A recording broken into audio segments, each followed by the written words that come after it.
धन्यवाद। Can you hear me students? देख student सुन भी रहे हैं।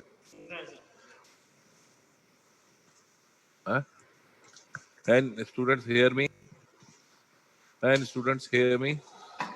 Can students hear me?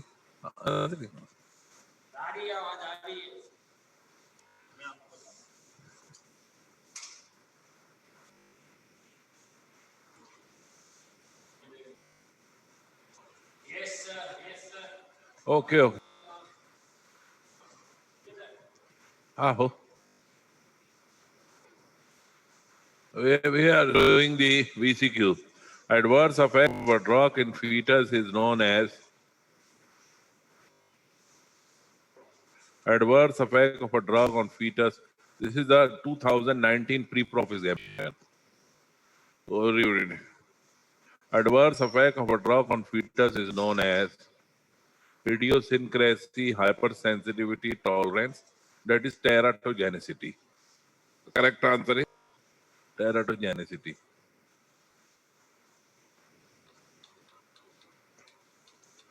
Which one of the following group of drugs is the safest group of drugs?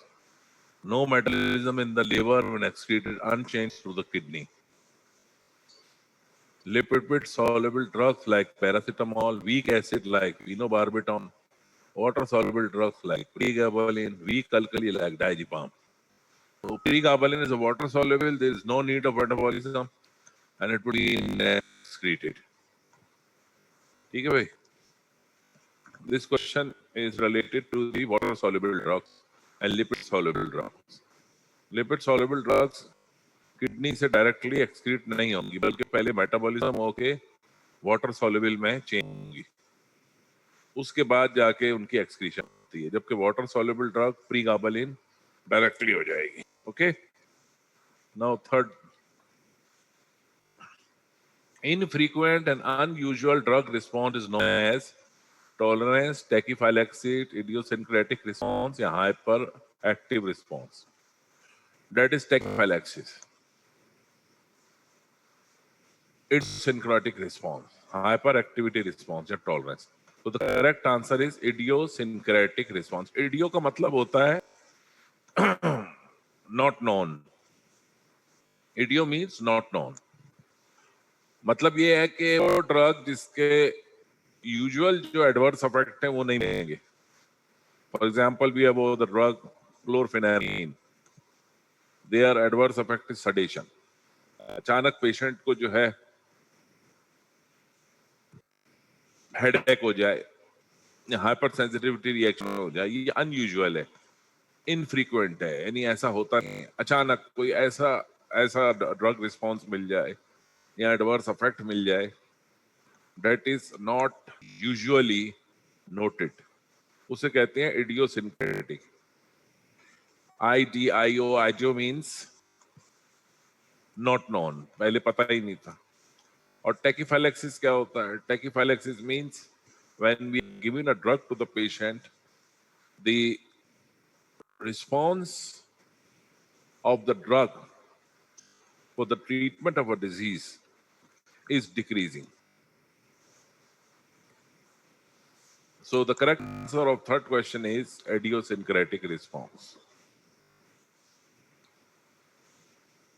Maximum amount of a dose of a drug given initially in medical emergencies to act maximum to achieve maximum plasma therapeutic concentration. Patient अगर emergency में आते हैं तो हम, for example we have got the patient who has got severe infection जिसे हम septicemia कहते हैं। Now we have to give drug in maximum dose, therapeutic dose, medical emergencies, ताकि ज्यादा से ज्यादा प्लाज्मा कंसंट्रेशन उस ड्रग की अचीव हो। उस डोज को कहते हैं loading dose. Therapeutic dose could be low therapeutic dose, high therapeutic dose. Synergistic is something else. Optimum dose means normal dose.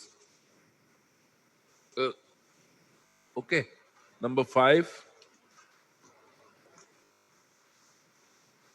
Bioavailability of the drug is reduced by metabolic degradation, rapid excretion, enzyme induction, first pass effect.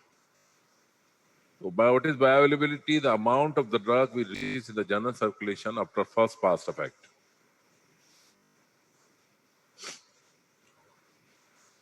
तो first pass effect ही answer सही है. अगर first pass effect में ज्यादा amount of the drug metabolize हो जाएगी तो बायोअवेलेबिलिटी कम हो जाएगी. अगर एक ड्रग 500 मिलीग्राम ली है और फर्स्ट पास में 200 लिवर में रिड्यूस हो जाती है, मेटाबोलाइज हो जाती है, तो ड्रग जो अवेलेबल होगी वो 300 मिलीग्राम होगी. This is the answer of the 5 number. Which one of the following is the phase 2 reaction of the drug? Phase 2, we have got, हमारे पास दो फेज हैं, phase 1 and phase 2. Metabolism. So methylation is the phase 2 reaction. Oxidation, dehydrogenation, deamination phase 1 में होते हैं. आपको याद करने पड़ेंगे, कम से कम आप रिएक्शंस के नाम याद करें. अब ये थोड़ा लेंथी क्वेश्चन है. 16-year-old patient consume phenobarbital. Emergency unit. Phenobarbital is lipid soluble and weak acid. Which one of the following treatment enhance the excretion of the drug through kidney by causing rapid? अब weak acid है, जब तक ये drug metabolise नहीं होगी, water soluble में change नहीं होगी, ये ड्रग एक्सक्रीट नहीं हो सकती थ्रू द किडनी. अब एक दूसरा तरीका है, अगर ड्रग को आयोनाइज कर दिया जाए, आयनिक फॉर्म में चेंज कर दिया जाए, तो भी वो एक्सक्रीट हो जाती है. तो वीक एसिड है, फिनोबार्बिटॉन है, हम क्या दें कि जब वो किडनी में पहुंचे आयोनाइज हो जाए? तो हम देंगे सोडियम बाइकार्बोनेट, जो कि अल्कली है. तो अगर एसिडिक ड्रग है तो हम अल्कली देंगे, अगर अल्कली ड्रग है तो हम एसिडिक कंपाउंड देंगे. तो इंट्रावीनस सोडियम बाइकार्बोनेट क्या करेगा? Will convert the phenobarbitone into ionic form, rapid ionization करके.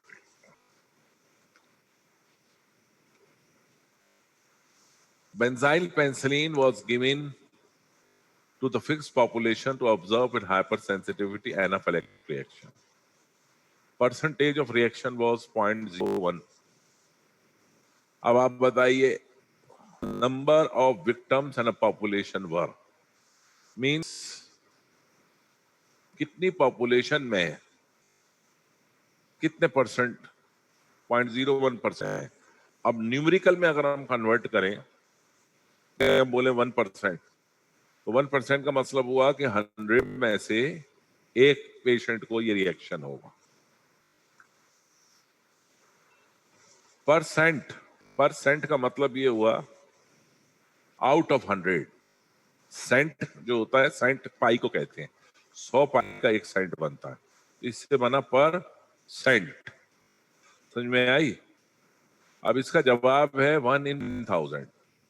1 होता तो 100 में होता, 0.1 होता तो 1000 में होता, 0.01 है तो 10,000. यानी 10,000 में से एक पेशेंट को एनाफाइलेक्टिक शॉक के चांसेस हैं जब बेंजाइल पेनिसिलिन देंगे. ये आंसर है इसका. A plasma concentration of drug was 10 microgram per 100 milliliter in 0 hours. You know.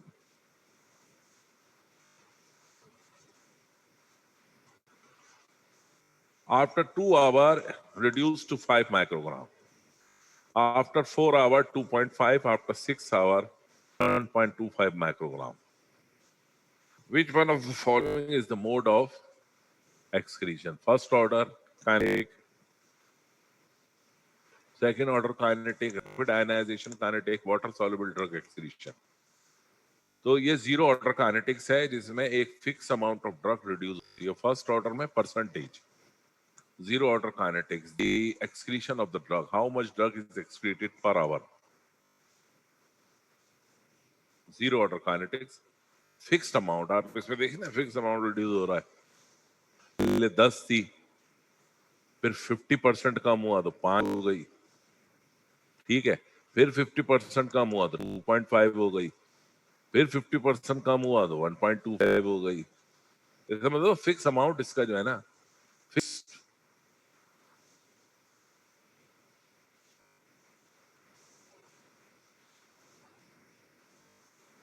Fix amount है या फिक्स परसेंटेज है? This is fix percentage, sorry, fix percentage of a drug is been reduce 50%, 50%, 50%। Okay, fix percentage of a drug is reduced on a zero order kinetic. 50% 10 में से 5, 5 का 50% 2.5, 2.5 का 50% 1.25, zero order का। और अगर फिक्स अमाउंट रिड्यूस हो तो उसे कहते हैं फर्स्ट ऑर्डर काइनेटिक्स। जैसे 1 मिलीग्राम 2 आवर्स में, तो 2 आवर्स के बाद ये हो जाती 9, फिर 2 आवर्स के बाद हो जाती 8, फिर 2 आवर्स के बाद हो जाती 7। It is first order kinetics when a fixed amount is reduced. When the fixed percentage, it is on a zero order kinetic.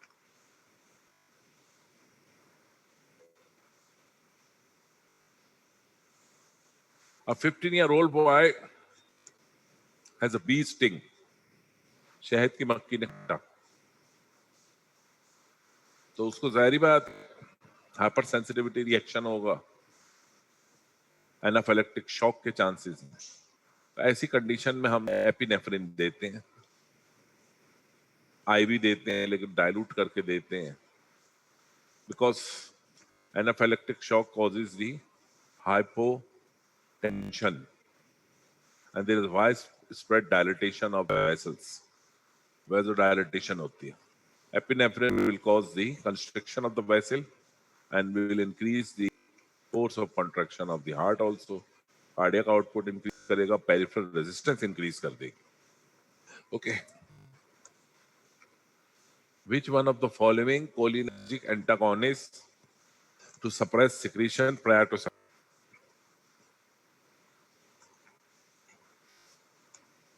Surgery से पहले एट्रोपिन लगाई जाती है, बिकॉज एट्रोपिन इज पैरासिम्पैथेटिक। आपको पता है पैरासिम्पैथेटिक का फंक्शन क्या है? Secretions from the glands, mouth secretion, secretions in the lungs, throughout the body जितनी भी ग्लैंड्स की सिक्रीशंस हैं, that is been due to parasympathetic system. अब सर्जरी में एट्रोपिन इसलिए लगा देते हैं intravenous, so that secretions now, क्योंकि अब ज्यादा secretions होंगी तो chances of the obstruction in the airway.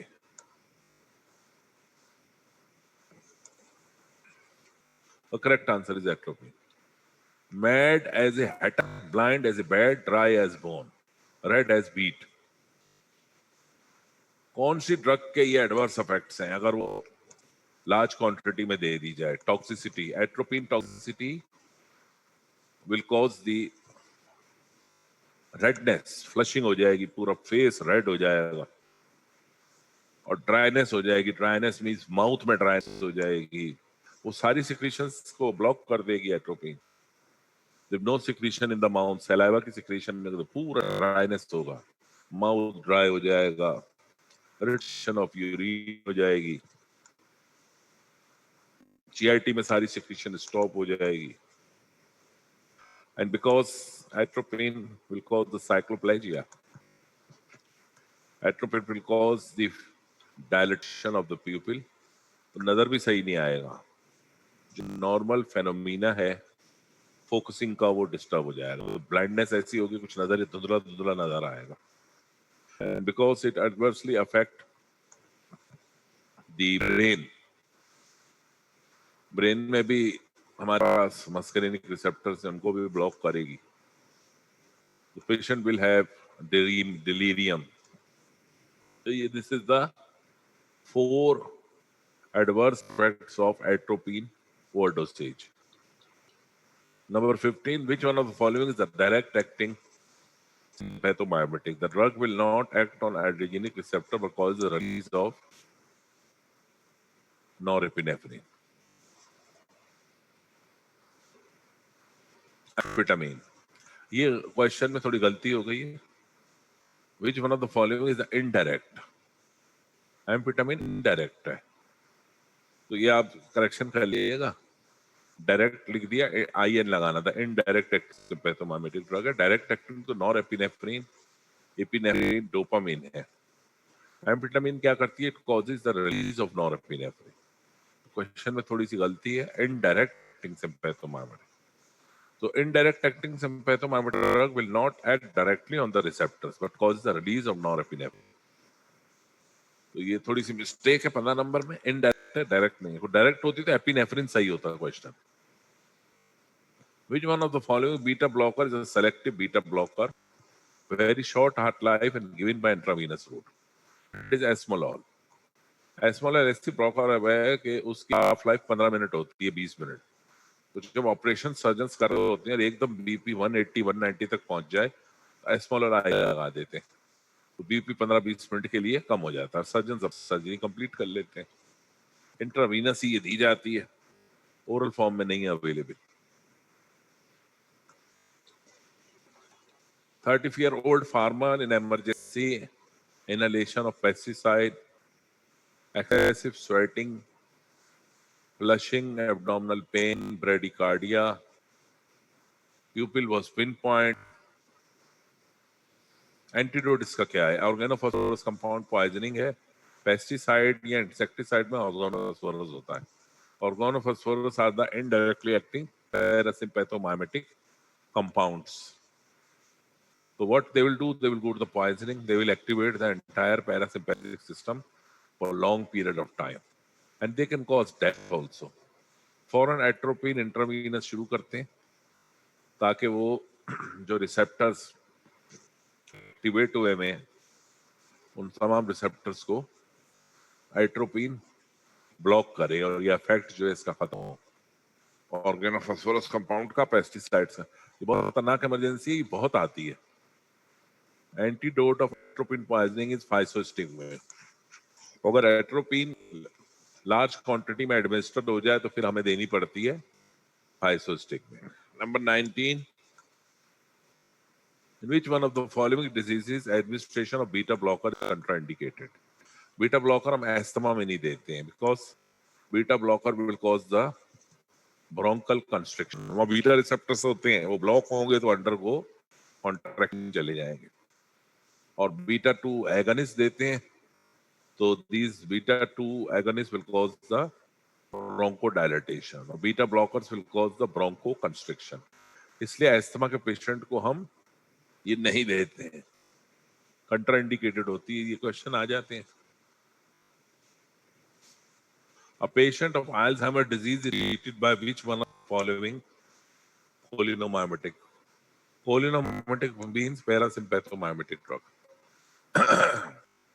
ये चारों cholinomimetic है, लेकिन जो ड्रग ऑफ चॉइस है is tecrine। Number 21, the drug of choice for the treatment of attention deficit hyperactivity disorder in children।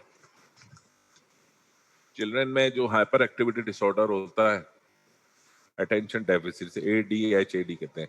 छोटे बच्चों को डिजीज होता है। छोटे बच्चे जो है वो उनकी जो प्रोग्रेस होती है, एकेडमिक प्रोग्रेस स्कूल के अंदर बहुत पुअर होती है, रिजल्ट नहीं देते, अटेंशन नहीं देते और फिजिकली बहुत हाइपर एक्टिव होते हैं। अभी उधर उछल, कभी उधर उछल, कभी उधर देख रहे हैं, कभी इधर देख रहे हैं, कभी खड़े हो जा रहे हैं, कभी भाग रहे हैं। फिजिकल एक्टिविटी बहुत ज्यादा बढ़ी हुई होती है और अटेंशन नहीं देते। ऐसी सूरत में give the methylphenidate. What is methylphenidate? Methylphenidate is indirect acting sympathomimetic drug, but it has got very good result. It increase the cognitive powers, it increase the memorization power और रेटिनिल के नाम से आती है।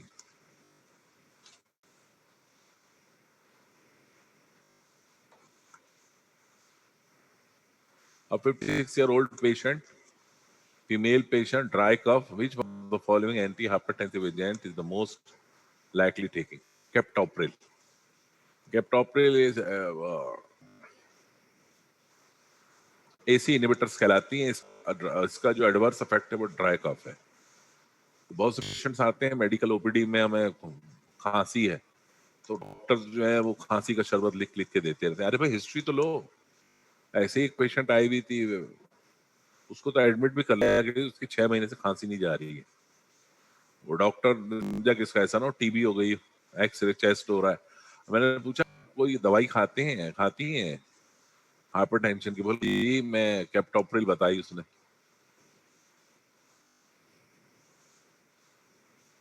मैंने कहा भाई ये तो एडवर्स इफेक्ट है, बंद कर दो, खांसी तुम्हारी खुद ही चली जाएगी, जाओ ड्रग को लिखवा लो। तो दूसरी ड्रग उसको एम्लोडिपिन मैंने लिख दी, ये आप खाएं, रिकॉर्ड लिख दी, पेशेंट की ट्रेक खत्म हो गई, चली गई। तो history is very important.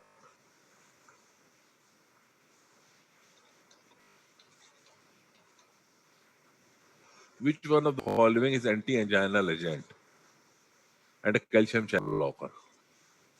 Nitroglycerin, isosorbide mononitrate, propranolol, nifedipine.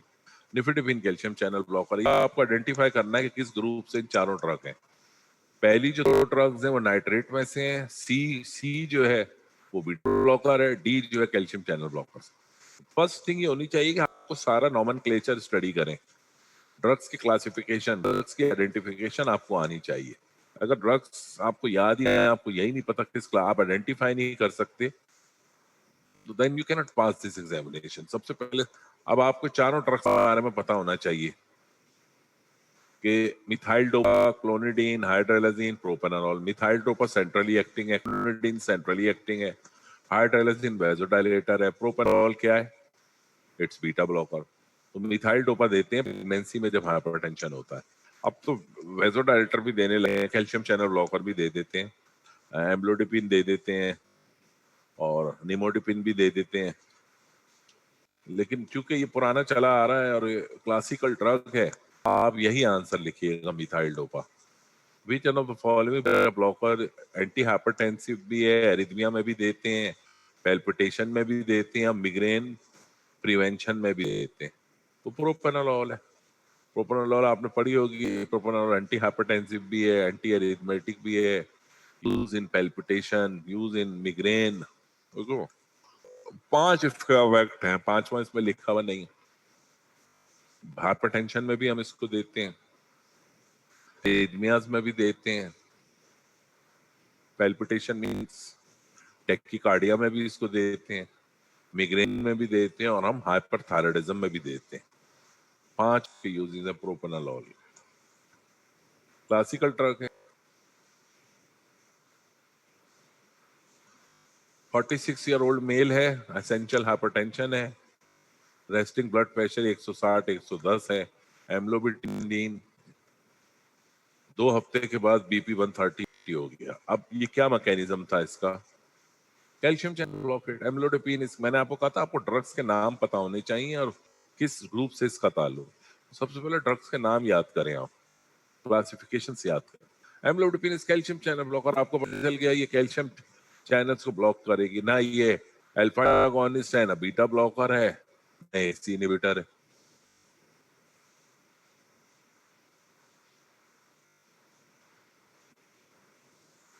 Twenty three year old male suffer head injury. Head injury का पेशेंट है, रोड ट्रैफिक एक्सीडेंट, अक्सर यंगस्टर्स को होता है।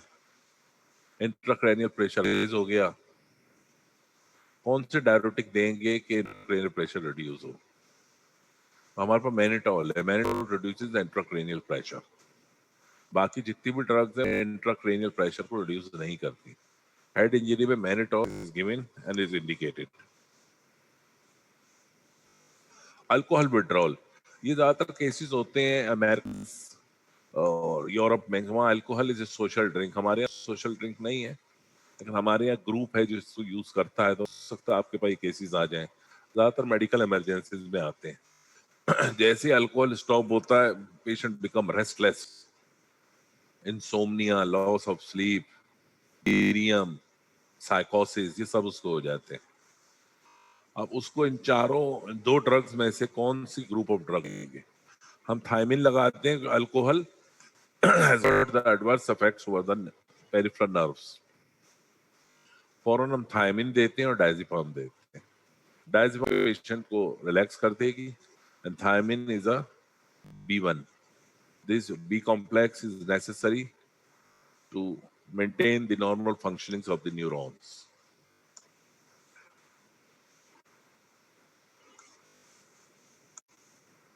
अब पेशेंट एक आता है, उसने बहुत सारी विलियम खा ली है, बेंजोडायजेपिन खा ली है, डायजिपाम की बहुत सारी गोलियां खा ली हैं, या एल्प्रेजोलाम, क्योंकि हर घर में होती हैं, तो उसका अव्वल तो हम एंटीडोट अक्सर देते नहीं है।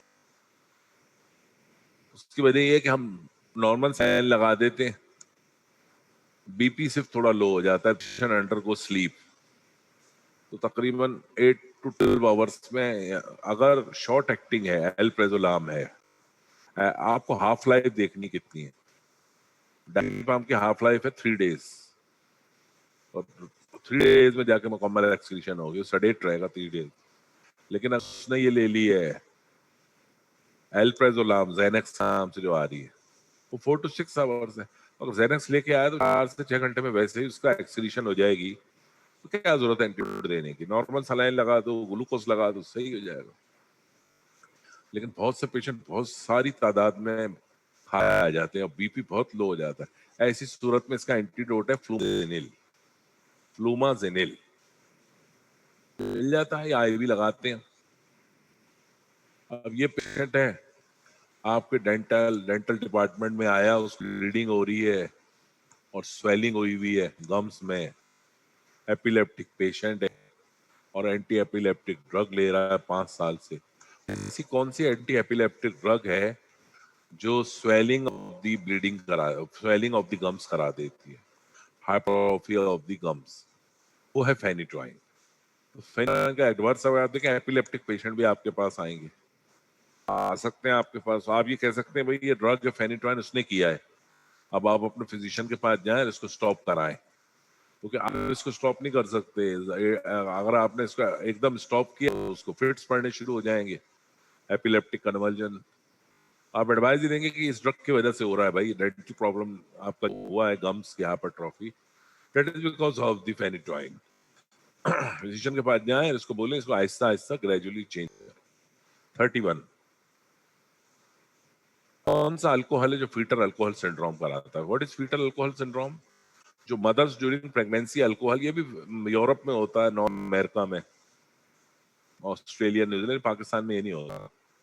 तो जब मदर्स ड्यूरिंग प्रेगनेंसी अल्कोहल का इस्तेमाल करती हैं, वाइन का, तो फीटल अल्कोहल सिंड्रोम, बच्चा जब पैदा होता है उसके खास किस्म का फीचर्स होते हैं, खास किस्म की उसकी एक पिक्चर होती है, प्रेजेंट करती है फेस उसका और उसका, तो उसे कहते हैं फीटल अल्कोहल सिंड्रोम।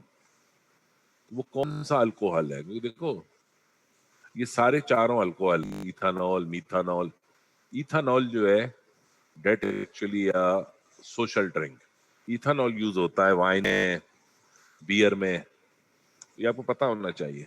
मीथानॉल तो स्पिरिट है, एंटीसेप्टिक है। Yeah.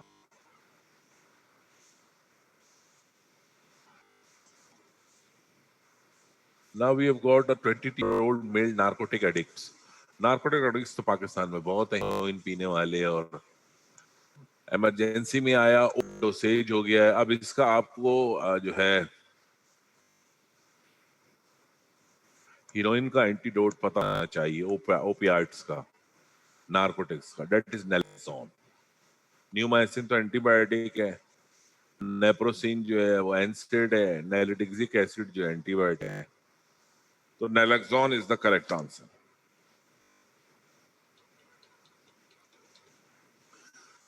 Which one of the following opioid analgesic drug can be used in acute pulmonary edema because of its hemodynamic effect?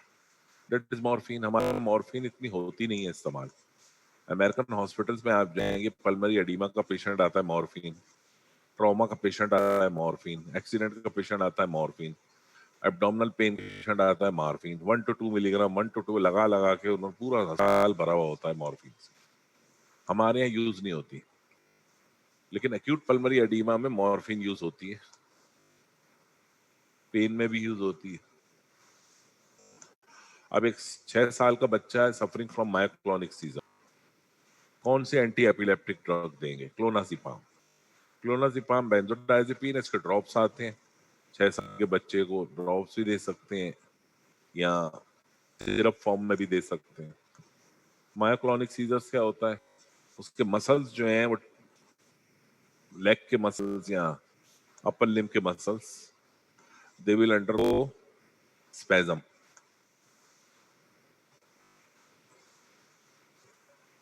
एकदम उसकी जो है मूवमेंट बढ़ जाएगी सिर्फ मसल्स की ऑफ द लिम्स, उसको कहते हैं मायोक्लोनिक। अक्सर लेग्स में होता है,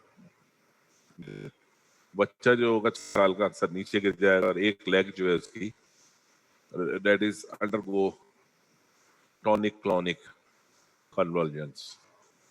ठीक है। Which one of the following opioid is 80 times more potent than morphine and is used in anesthesia? That is fentanyl. Fentanyl 80 time potent है। 80 टाइम पोटेंट का मतलब ये हुआ potency is related to the dose.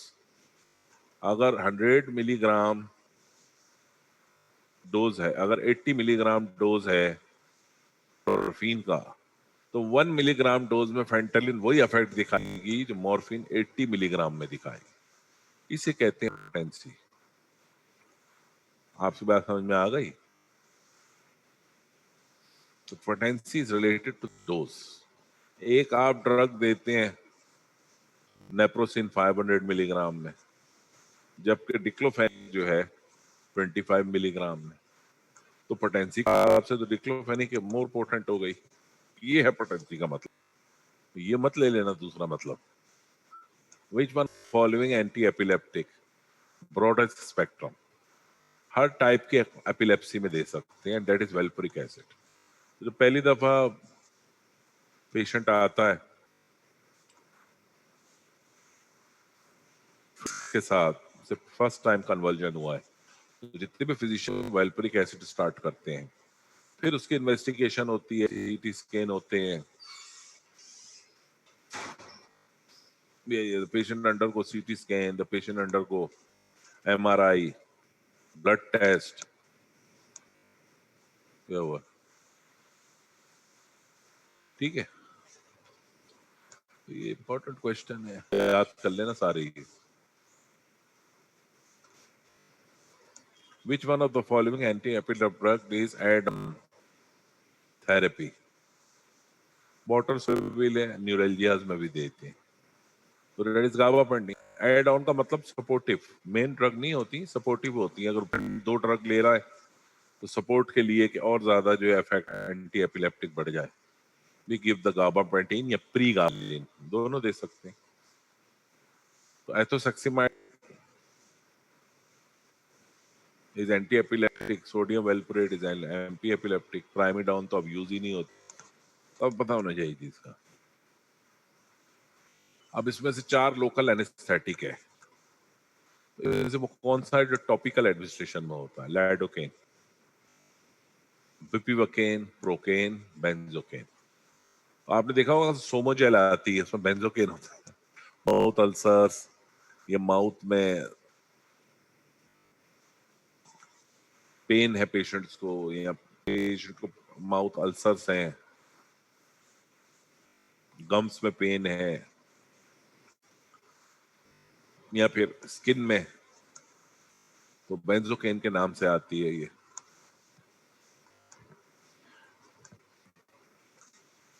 जब पेडोकेन तो आप injection लगा के एनेस्थीसिया देते हैं ना, बुफियाकेन भी एनेस्थेटिक है, it is used in parental form में आते हैं। बेंजोकेन जो है वो क्रीम या लोशन उसकी फॉर्म में आती है, लेकिन it is used as a Somogel is the best example of benzocaine.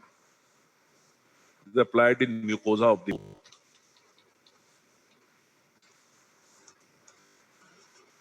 After few weeks, a drug was patient taking increased thirst and large number of urine patient is passing. ये adverse effect है, thirst and large volume of urine. किसका adverse effect है? Lithium का है। Lithium का, haloperidol का भी effect नहीं है, फेनिटोइन का भी नहीं है, डायजिपाम का भी नहीं है। डोजापिपाम लिख दिया है, डायजिपाम है ऐसा। सो लिथियम लिथियम हम देते हैं बायपोलर डिसऑर्डर में, एंटीसाइकोटिक ड्रग है। तो बहुत ज्यादा थर्स्ट बढ़ जाए पेशेंट की, थर्स्ट बढ़ेगी तो पानी बहुत पिएगा तो यूरिन बहुत पास करेगा। ये इफेक्ट है लिथियम का।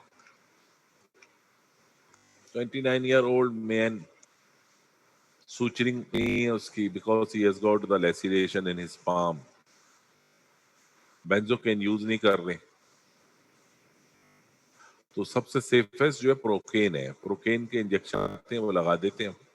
हमारे यहाँ तो मैंने देखा लाइडोकेन ही यूज होती है, लिग्नोकेन वाला। प्रोकेन के इंजेक्शन होने चाहिए।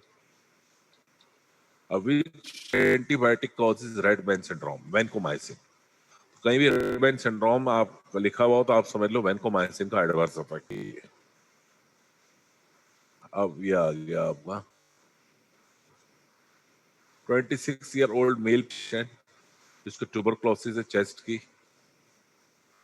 After 1 week of frequent complaint of orange red color urine, orange red जैसे होता है ना जूस इसका माल्टे का, वैसा कलर होगा। ये कौन सी ड्रग का इफेक्ट है? रिफेम्पिसिन। जो पेशेंट ऐसे आते हैं तो आपको नॉलेज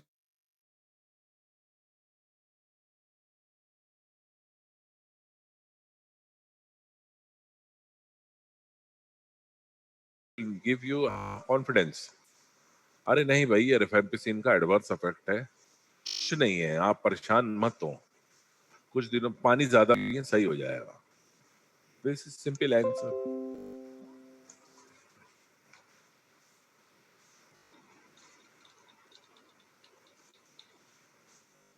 अमाइनो ग्लाइकोसाइड्स इसमें से कौन सी है जो प्लेक और टीबी में यूज होती है? एरिथ्रोमाइसिन, एजिथ्रोमाइसिन, क्लिंडामाइसिन तो मैक्रोलाइड है। स्ट्रेप्टोमाइसिन इज अमाइनो ग्लाइकोसाइड्स, और वो हम ताउन जिसे कहते हैं प्लाक, और acute tuberculosis, long term tuberculosis के लिए नहीं देते हम। ऐसी ट्यूबरक्लोसिस जिसमें एक्यूट यानी कॉम्प्लिकेशन रैपिडली डेवलप हो रही हो, जैसे पॉट्स पैरालिसिस, लंबोसेक्रल स्पाइन की वजह से अगर पेशेंट को पैरालिसिस हो रही है लोअर लिम्ब की, फौरन स्टेप से लगाते हैं। Which one of the following antimicrobial is combined with clavulanate? Beta lactamase enzyme inhibit करने के लिए। तो क्लेवुलानेट तो आपको पता है बीटा लैक्टमेस इनहिबिटर, अमोक्सिसिलिन के साथ कंबाइन करके ऑगमेंटिन के नाम से आती है। तो क्लेवुलानेट को याद रखिए, ये कहलाती हैं बीटा लैक्टमेस इनहिबिटर्स। 3 है, क्लेवुलानेट, सल्बेक्टम और टाइजोबेक्टम। वो क्लेवुलानेट कंबाइन करते हैं अमोक्सिसिलिन के साथ, सल्बेक्टम कंबाइन करते हैं एम्पिसिलिन के साथ, और टाइजोबेक्टम कंबाइन करते हैं पिपरिसिलिन के साथ। तो ये तो आया है, एमोक्सिसिलिन हो सकता है पिपरिसिलिन आ जाए, तो अब उसके साथ आपको टाइजोबेक्टम आ जाए। टाइजोबेक्टम के साथ जो है फर्स्ट जनरेशन सेफेलोस्पोरिन कौन सी है? सेफ्ट्राक्सोन थर्ड जनरेशन है, सेफोटेक्सिम थर्ड जनरेशन है, सेफेक्सिम थर्ड जनरेशन है, सीफाजोलिन इज द फर्स्ट जनरेशन। तो मैंने कहा था नाम आपको आने चाहिए, याद नाम याद रखने और classification. Macrolide azithromycin is macrolide, streptomycin, genta और kanamycin they are aminoglycosides. Antibiotics के नाम याद करो, उसकी क्लासिफिकेशन याद रखो। हर्पेस सिंप्लेक्स इन्फेक्शन के अंदर which one of the following is the drug of choice? Oseltamivir, acyclovir, amphotericin B, रिमेनिन। एसाइक्लोविर देते हैं हर्पेस सिंप्लेक्स, हर्पेस जोस्टर, दोनों में acyclovir is very commonly used. तो हर्पेस सिंप्लेक्स और हर्पेस जोस्टर दोनों में एसाइक्लोविर। अब यहाँ देखो टाइजोबेक्टम आ गया, मैंने आपको बताया था टाइजोबेक्टम बीटा लैक्टमेस इनहिबिटर है, इसको कंबाइन करेंगे पिपरासिलिन। तो जो बीटा लैक्टम एंजाइम सिक्रीट करता है बैक्टीरिया, वो उसको इनहिबिट कर देगा और पिपरिसिलिन अपना एक्शन दिखाएगा। और अगर आप सिर्फ पिपरिसिलिन देंगे या एमोक्सिसिलिन या एम्पिसिलिन, उसमें 50% रेजिस्टेंस से पेशेंट का इन्फेक्शन सही नहीं होगा। अच्छा, एक पेशेंट एंटी टीबी ड्रग ले रहा है for tuberculosis, 49 number, 17 years old है। प्रोग्रेसिव विजन उसकी आहिस्ता आहिस्ता डिक्रीज होती जा रही है। तो ऐसी कौन सी एंटी टीबी ड्रग है जो कि ऑप्टिक नर्व को डैमेज करती है? That is ethambutol. यही वजह है एंटी टीबी ड्रग्स जो हैं वो डॉट डायरेक्ट ऑब्जर्वेशन थेरेपी के लिए दी जाती है और टीबी क्लिनिक्स में दी जाती है। पेशेंट को हर 15 दिन के बाद विजिट करना है और फिर पेशेंट का स्पेशलिस्ट चेक करता है, एलएफटी उसका होता है, टेस्ट होते हैं। इसे कहते हैं direct observation therapy. Direct observation therapy में तो हम कंप्लायंस देखते हैं कि पेशेंट ने ड्रग ले ली, बल्कि वहीं क्लिनिक में खिलाते हैं हम उनको। तो ये ऐसे ट्रीटमेंट जो है जनरल प्रैक्टिशनर्स को करनी चाहिए। अगर पेशेंट को आई की प्रॉब्लम शुरू हो गई और वो आया नहीं, उसको तो ब्लाइंडनेस हो जाएगी। इसलिए एडवाइस ये होती है कि आपको हर 15 दिन बाद आना है और उसे इंस्ट्रक्शन दें कि आई में आपका विजन में आपको इफेक्ट हो रहा है कोई एडवर्स, तो आप फौरन आई स्पेशलिस्ट अगर कहेगा भाई ये तो ऑप्टिक नर्व डैमेज होनी शुरू हो गई है, तो फौरन एथेम्बुटोल बंद कर दी जाएगी। Tetracycline are contraindicated in children under 12 years of age because it can cause bone and teeth discoloration. ना तो हम प्रेगनेंसी में देते हैं ना चिल्ड्रन को देते हैं। तो आपके पास अगर चिल्ड्रन और प्रेग्नेंट पेशेंट आए तो डॉक्सीसाइक्लिन या टेट्रासाइक्लिन बिल्कुल ना दीजिएगा। Patient of septicemia was given third generation cephalosporin, 30S ribosol binding antibody। अब क्वेश्चन है कि 30S राइबोसोमल में जो इनहिबिट करेगा synthesis of the proteins in bacteria वो कौन सी? एमिकासिन है। Amikacin is aminoglycoside, ampicillin is penicillin, aztreonam इस बीटा लैक्टम ग्रुप से, एमोक्सिसिलिन इस पेनिसिलिन। तो थर्ड ये जो है 30F that is amikacin. Which one of the following is anti-pseudomonas? तो pseudomonas बैक्टीरिया को इनहिबिट करेगा, that is ceftazidime. Ceftazidime is third generation cephalosporin. मेरे ख्याल से इतने बहुत है 52।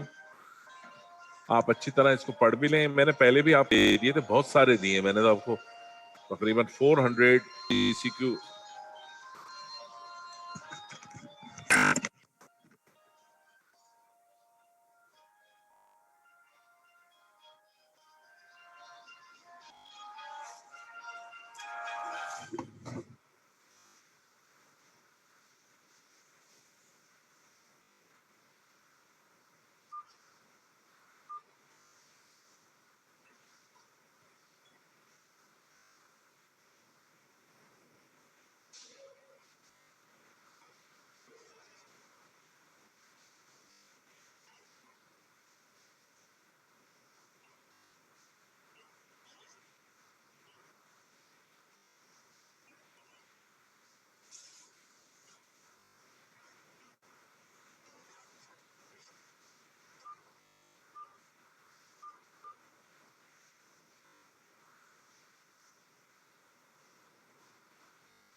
सलामुअलैकुम सर। नहीं सर, लेक्चर लेके आऊंगा तो 10-15 मिनट लगे। 9:30। आप कहाँ हैं सर? सर आप कहाँ हैं? हेलो,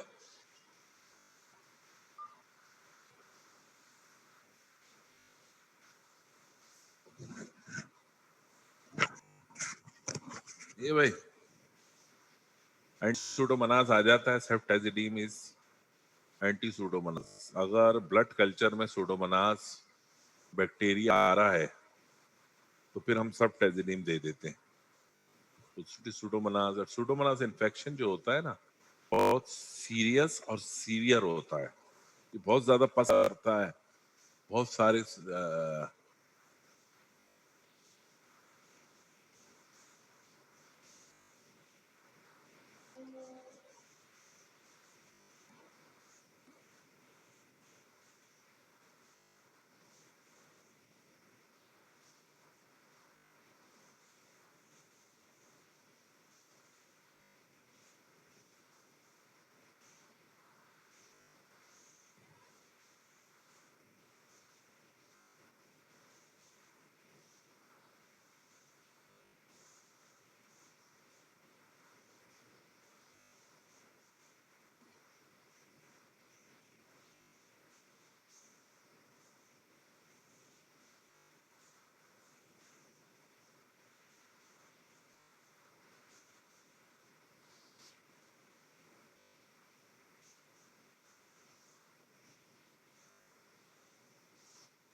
ये इनसे पूछो तो सही, ये जब इनका आंसर जो तुमने लगाया था वो कैसे पता चलता है?